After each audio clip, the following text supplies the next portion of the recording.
Hello, my friends. Welcome, welcome. It's another one of our daily scrums where we have a special guest who is one of our own, who has been through the trenches of hell along to PMP, but actually came out alive and brought back the gold. So, Marilyn, welcome. It's a pleasure to have you here as our guest, as a PMP boss.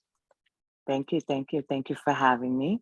Oh, it's such a pleasure. How does it feel to come out of the lion's mouth alive? I am absolutely elated, elated. I felt like the world lifted off my shoulders and I can carry anything. I can imagine. So tell us the story, Marilyn. I don't want to tell the story because I know a lot of it, but just tell us, walk us through why you wanted to take the PMP exam and walk us through some of the obstacles that you found along the way and how you overcame those obstacles. So let's start with the why. Why put yourself through this? So let's go prior COVID. I had been in Florida for about 4 years, hitting dead-end jobs as a project coordinator, getting abused, leadership taking credit for my work, never getting recognized, never getting appreciated. And someone put it in front of me and said, I know this place, they'll give you a grant. So I went, I applied for the grant and I got the grant. I did the class, but I did the class for Penbook 5. By the time the class finished, Penbook 6 was already being tested for. So I missed the whole Agile extra book and I kept failing. Obviously, I failed 3 times in 1 year. I said, I'll never do this again. I don't even want to look at it. I'm not dumb. It dumbed me out. It made me lose all focus, all everything. So then I started working 2 years ago for this wonderful company who really said, Marilyn, you got this. You got this. Just find your niche. So I started going on YouTube and watching videos, and I got attracted to one particular company called Praizion Media. And I just kept watching these videos over and over and over again. And as I got closer to my testing date, I saw an immersion invitation, pay this amount of money and join us and we'll give you the tools. And I said, you know what? I'm getting so much from these videos. Why not this is added value to me. Let me just go for it. Probably one of the best decisions I've ever made, because the way you and Roy just really hone in on the mindset of the project manager, of the agile portion of it, of Scrum, of the roles, of the ceremonies, just repetitiously hitting each and one of those over and over again, you can't miss the target. And Phil, you said something 2 weeks ago. I don't know if it was something pre-recorded. I can't tell you. I've watched you from my work email, from my work account, from my iPad, from my everywhere. But you said this isn't hard. This exam is not difficult.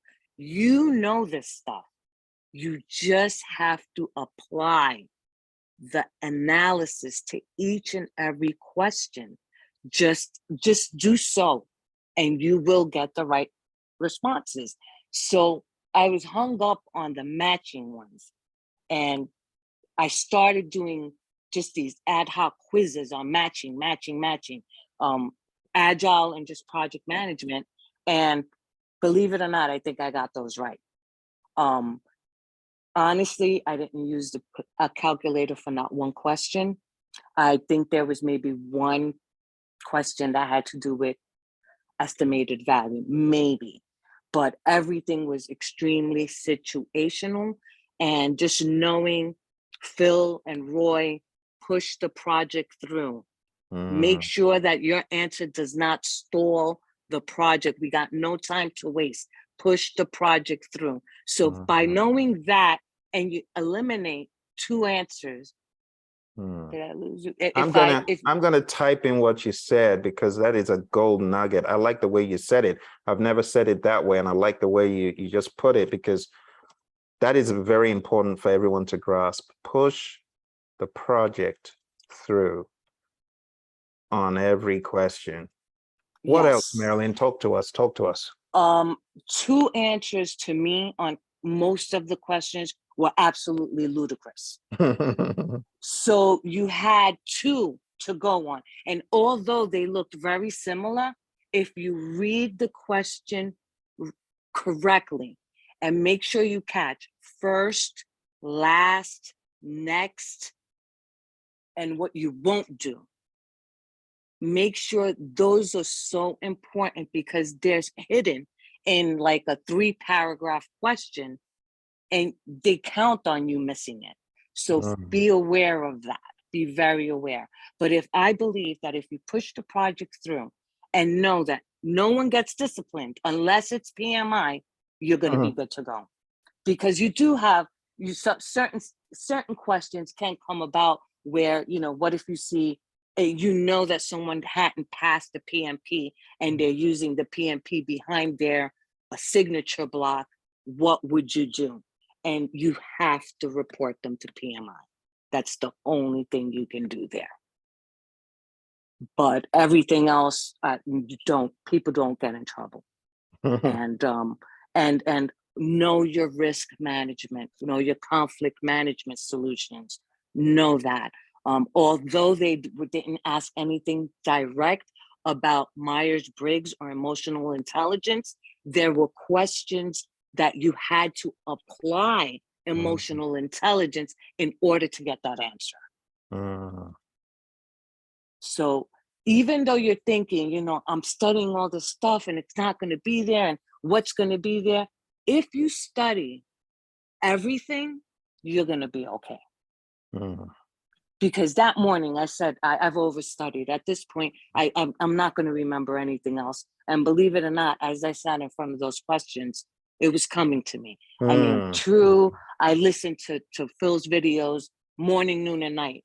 I had apps on my phone, like 3 different PMP flashcard quizzes, and I just kept doing it and just every moment I got, like I literally ate it for breakfast, lunch, dinner, and I stacked on it for 3 months straight. So, I mean, I know it's a lot, but it's really worth it. And this feeling that I have today is, I want you all to get this feeling. I really do. It's a buzz. It's just a great accomplishment. Great accomplishment. A lot of people give up, and I'm so happy that I didn't. And I looked it in the eye and I nipped it in the bud because it was really, I kept putting it on my vision board. I do a vision board on the December 31st every year. And every year that certification was on there. But this is the year that I said, I'm gonna do it. And I did it. Wow. And I think Praizion Media, the support you get, I mean, the wealth of videos, I mean, you guys cover everything. So if you find a gap in your risk management, there's a video for that. If you find a gap with emotional intelligence, there's a video for that. There's a video for everything. So, I mean, you have the tools. It's just, sitting there and I know life happens. I was telling Phil, I tried to take the examination. I was booted out because something happened with the proctor. I tried to do it from home. Something happened with the proctor. I didn't have the correct identification. So they booted me out, but they didn't let me pay. They didn't make me pay the fee. So that was good. But that scared me. So, but then when I tackled it, I just said, you know what? I'm just going to continue going with the flow, just as if I never had that experience. And I scheduled when Phil told me he was going to revoke my privy to my documents by October 14th, I said, okay, that's okay, Phil. I'm going to schedule my test for October 15th. That's because I'm crazy. going to pass it. I looked at the time. I'm like, oh my gosh, it's the date. I said she planned it around that expiration of the LMS. Exactly. But like Phil says, anything can get thrown your way. I mean, I had COVID. My kids caught very, very bad COVID. I had bronchial asthma. I had to go into the testing center with asthma pump that had to get. They had to look at it and make sure I didn't write any answers there. Oh my gosh. And then I had lozenges for my cough that I had to take them out of the wrapper and use the proctor's tissue to enter the testing area with them. So, they tried to intimidate you, video and patting you down and all that. But I honestly, when I sat in front of that computer, I just said, you know what? I got this. I Got it. either know it or I don't. There And you with go. with so much studying I've done, I have to know it. So I'm really, really, really thankful to Praizion Media for the wealth of information and tools that you guys give us. Thank you, Amazing. Marilyn. Our pleasure. And I mean, we gave you as if it wasn't bad enough. So I know a lot of people be like, okay, I've already got this. My life is in bondage. I've got this. And then as if that isn't bad enough, I tell you folks, you got to read this. Well, yes. Let me say something about that. A lot of people said to me, you don't need to read those books. Phil and Roy, they go through everything. You don't need to. Do you know that as I read both books, I wish I had them in front of me because I highlighted things that you guys didn't talk about. And I'm like, wow, what if I had not? And then the tasks, the way the PMI gives you that list of tasks, that is so important. Yeah. That map right there. Did you read this one? Important. Oh yes, I read all 3 of them. Yes, I did. Yes, I did. A That one, lot I of think stuff. I think I spent more time on that one because I like the way it's written. The wording is much better. PMP the PMI organization, they tend to confuse you a little. In certain instances, like when buyer seller, they lost me on that. So I went back to your book and your videos to try to get a clearer understanding because they lost me with their what you do as a buyer, what you do as a seller. And then it sounded like they wanted you to do the same thing. And it was just really confusing. You guys really cleared that up for me. So and I have to be honest, Marilyn, about the Penbook guide. I know a lot of people, like when they come to my class, they begin asking questions. This says this.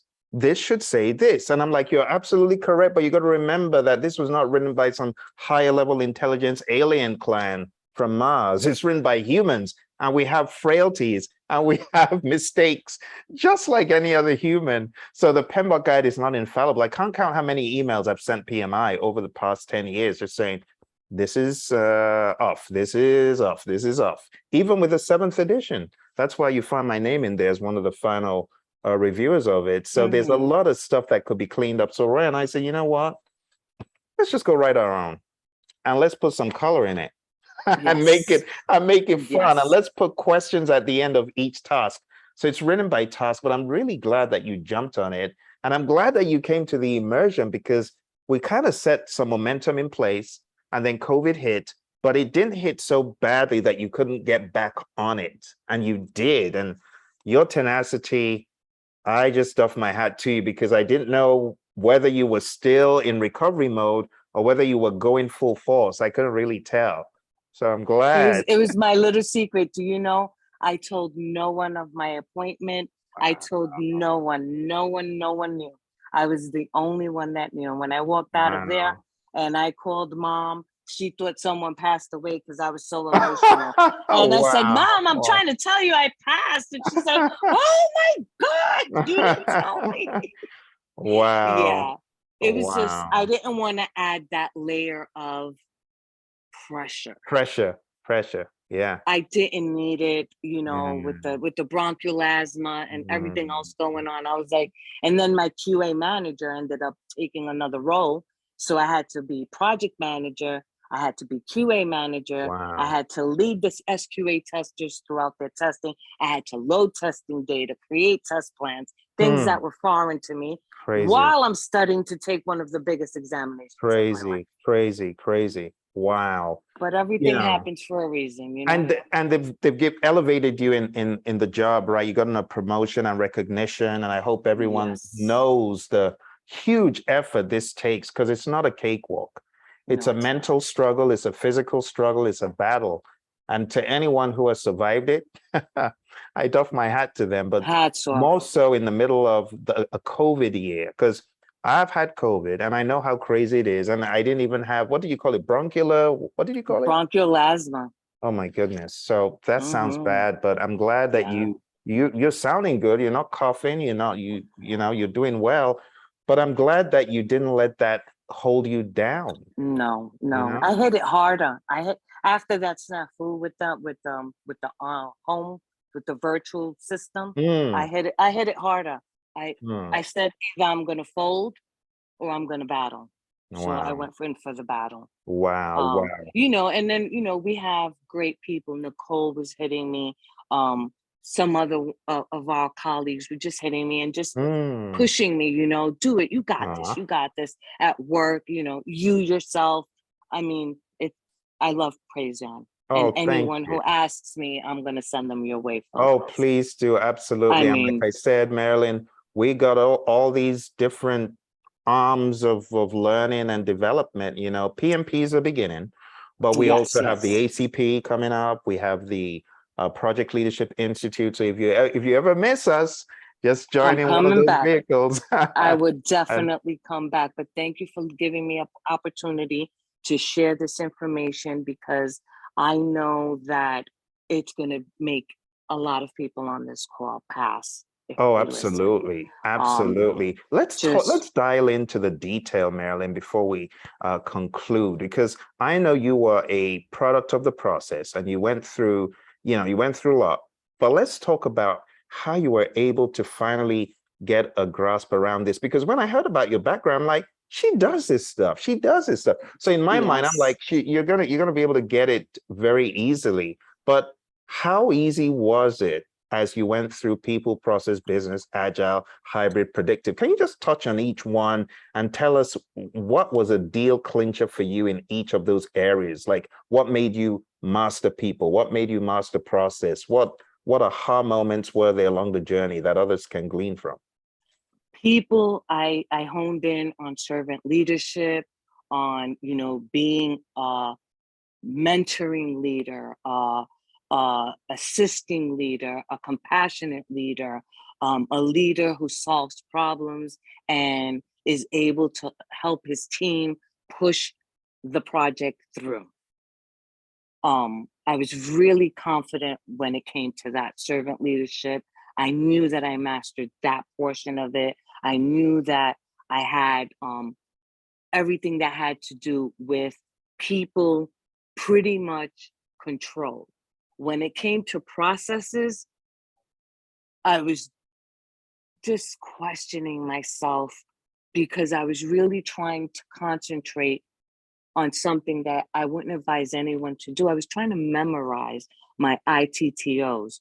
And I don't think they're meant to memorize. I think they're meant to be understood and Mhm. understand why is it that you go into here and what comes out of here that's going to go into somewhere else that's going to eventually conclude your project. So it Mhm. was all in the steps. I have to push this in a way where it's going to reach the next process and it's going to go closer to closing. So I kept Mhm. telling myself that. Um, when it came to business, I was so confident with business. I think that's why I went above target with it. Um, I watched that, I think it was a 4 module video on business. And Mhm. I think I watched that about 20 times Wow. in a row, just Wow. because I really wanted to understand what Mm. it was that because just because it had 4, I wasn't being, and it scored low. I Mm. knew it had a big impact on the test. Mm. And the questions again extremely situational. If you Wow. know Mm. why you're doing something, it's easier for you to answer those questions. Mm. Agile, what I did with Agile was for the VA, I work for the VA and we have an Agile Center of Excellence. Mm. I took every class, every preparation, everything that had to do with Agile. Um, I did it there. And then you shared a Scrum website. I Yes. forgot his Ken name. Schwaber. Ken Schwaber, I co-creator of Scrum. I did so many Scrum Scrum.org. examinations through that. Nice. So I knew that my Agile and Scrum were totally up to par, That's and that's a good mention. just really situational. Like If I have anything to say about each and every question, extremely situational. Wow. Let's talk about the hybrid aspect. Well, the hybrid aspect is what I work in currently. Mm. And I asked some of my peers to help me understand certain, because I've been in predictive, because I've been in agile, it was kind of hard for me to find the medium ground. But when I started looking at my own artifacts that I have to collect for my own release, I started realizing what parts of it were predictive and that the development part was really agile. So my document collection was the predictive portion of it, and the development portion of it, where we're doing the sprint reviews and the iterations, that was the agile portion of it. So it got me to really understand from looking at my own role. So Gotcha. that's how I got to that. That's so helpful. And I really want to reiterate what you said about these ITTOs, because we have people who are freaking out over the ITTO still, but I want you to reiterate what you said about the ITTOs. Can you say it one more time, please? Do not try to memorize them. Try to understand them, because there's way too much for you to memorize. If you try to understand why it is that the project management plan goes into everything and what has to come out of everything from that action, you're closer to the goal. You're closer to the goal than you know. You ate this stuff, I can tell from what you said. That's some deep level Praizion stuff, bottom of the barrel kind of stuff. You definitely, you went through it. You I went had the through Kool-Aid. it. You sure did. I can tell. I can tell. I can tell. Now we're going to get to some questions from our friends, but before we do that, let's just go through the exam. So Marilyn comes into the test center. What was the location of the test center? Where about? It was in Orlando. It was off of Sand Lake, which it wasn't too far. So it was like a 15-minute drive on the highway. I had more than enough time. So I decided to take the local route, and not just to give myself more time to just like decompress and pray and, you know, have my Absolutely. coffee. Good, It good. was So, early. It was my test started at 7. So they said they 7. wanted to stare at 6:30. And by Wow. 6:45, I finished doing everything I had to do, you know, the Wow. getting frisked and everything. So what And time did you get up? What time did you get up to get there? I got up at about 5:30, but that's about the time I run. So that's about the time that I get up Oh, to run. okay. So Wow. it wasn't bad. And, you know, I was studying so much um, that I was just like, why push it to the middle of the day? I just Hmm. knock it out nice and early. Hmm. Woke up. I didn't really want to look at any testing material that morning, even though I had that rewritten page 25. I didn't want to look at it. I Good, just, good at that choice. point, I was like, you know, whatever I have in my brain, it's here. It's yep, absolutely. Huh. So you got done 6:45, you jumped into the exam. Did you read any of the preamble stuff that they ask you to read instructions? Yeah, I did everything. I didn't want to miss a beat, so I did everything. I made Good. sure that I got the same highlighting mechanisms, you know, the Mm. strikeout mechanisms, the review. That's Mhm. important because a lot of people think that you can, excuse me, jump to like question 80 and go back to No, question 1, yeah, and that doesn't happen like that. yeah. So that No, was good that I read that. People try to trick the test. What I would tell you is that, I don't know, you can correct me if you want, Phil, but I honestly believe that technology has given PMI the ability to mess with you. If you're answering the wrong questions repetitiously, they're going to keep throwing you those types of questions. Now, that was what my conspiracy theorist gremlin said when he jumped on my shoulder in the middle of my exam. Because in the middle of my exam, I had the same thought, and I'm like, they're messing with me. But at that time, I could go to the end of the exam. So I don't know anyone else who has done this, maybe one other student who I told, but I felt they were messing with me the same way you're postulating. But when I asked the PMI about this, about some years ago, like 10, over a decade ago. Said, no, we don't do that. We don't do Wow. situational. I don't know, but they It said was they don't. weird. They said It they was don't. very weird It's- because it was just like, all right, I'm just gonna flag you. And a lot of people don't like the highlight or the strike through. I liked it because it gave me the opportunity to knock out the stupid answers like off the bat. Have you heard And the then I kept it conspiracy? moving.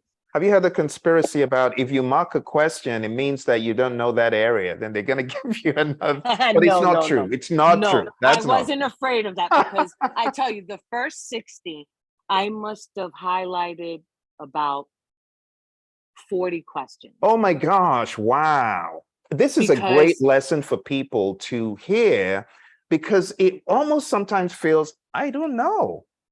Two of them seem so close. and I But didn't want to, and I wanted to test that conspiracy. I was like, I'm not going to give them the benefit. No, I'm not doing this. So I went the whole 60. And then what I did was I went back and I just plugged in the answer and if it sounded crazy to mm, me, I said, wait a minute, that's not right. And mm, believe it or not, during that review, I found so many first, last, and next mm. that I missed that I'm glad I caught them. Wow. But then I went for a break and someone followed me in the bathroom and I was like, oh no, I'm not doing this. So I went for the next 120 questions. Oh, wow. Wow. Yeah, I How guess it's annoying. that strict. But I guess it's that strict and it's that serious of a test, That's I guess. crazy. But when I came back for the next 120, I just really paced myself. I flagged what I flagged, I strike through. I made it with 3 hours and 58 minutes. I had 2 minutes left on the Wow. clock. Wow. But Wow. when I clicked that end review, Wow. I almost passed out when that thing said congratulations. So I the first 60, you got it done in about 75 minutes, would you say? yes, And yes, then the second yes. 60, you got it done in what kind of time frame? Do you recall? I don't even Did recall. you I go for a wasn't break though? You didn't go for a break for the I only second? went for one break. The second Ooh, half, I didn't go wow. for a break. I ate it Wow. all up. No, Aggressive. I ate it all up. Yeah. I was just like, you know what? Let's just do this. And Wow. like I said, I was trying to hold my cough down so I don't disturb anyone else. But Mhm. but it was and when I saw that I got above target on business, I that Wow. was Wow. amazing. That was Wow. amazing. That is a treat to hear. Now let's talk about the book that we've talked about so many times, Penbook Guide, and I like what you said about the ITTOs. But what else do you have? Just some general commentary about chapters 1 to 13. Anything you want to say to kind of warn people or give people insights, what to do? Um you have to really you have to know project integration. If you know any of the processes and knowledge areas, is all of the processes and integration is Mm, major. It's mm, major, major, major. Quality is also, risk is also, but believe it or not, they have a way of asking you one question about two knowledge areas. mm, it, they have a way of mixing things up for you so that you really have to think about it. I didn't see a lot of what comes out of this type of question, but I did see a lot of um um what would be the best assessment, mm, what would be the best analysis, what would be the best risk response, mm. things like that, more than what comes out of here. Gotcha. But you have to know, you have to know it. You really have Mm, to know. I would say know a lot of your tools, because a lot of questions are centered around what tool would you use. A lot definitely know that wonderful stakeholder cube. Very important to know that. that's very helpful. Let's talk to our friends who may have any final questions. for a PMP guru before she goes back to her life of roses and sweet smelling flowers, because now she doesn't have to deal with the PMI bleep, bleep, bleep, bleep. let's ask her any questions so she can go back and enjoy her evening. Questions for Marilyn? I don't have a question. I just wanted to say congratulations. Thank you so much, Tracy. Thank you so much. I believe you're all gonna accomplish it. Just keep watching Phil. I kept him on play, like the Marilyn, videos, like you passed today, Saturday. Saturday. Congratulations. Good Thank for you. you. Thank you. April Thank you. passed You as a well. few hours You as ago. well, April. Yes, How do I you passed a feel? couple hours ago, girl, and How everything do you you said is feel? so on point. Yeah, it was a doozy. It was a doozy, but congratulations, April. You as well, girl. Good for you. Like it's something else, and it really is. And once you guys accomplish it, you're gonna feel what we're feeling. But I have no doubt in my mind that you guys are gonna just rock this. Agreed. Thank you, Marilyn. We appreciate you, and let's keep the conversation going. Come visit us at Absolutely. ACP. Come visit us at PLI. We'd love to see you. Thank I you. definitely will. Thank you so much. Have a great rest of your evening. Thank Bye, you. all. Bye-bye. Bye.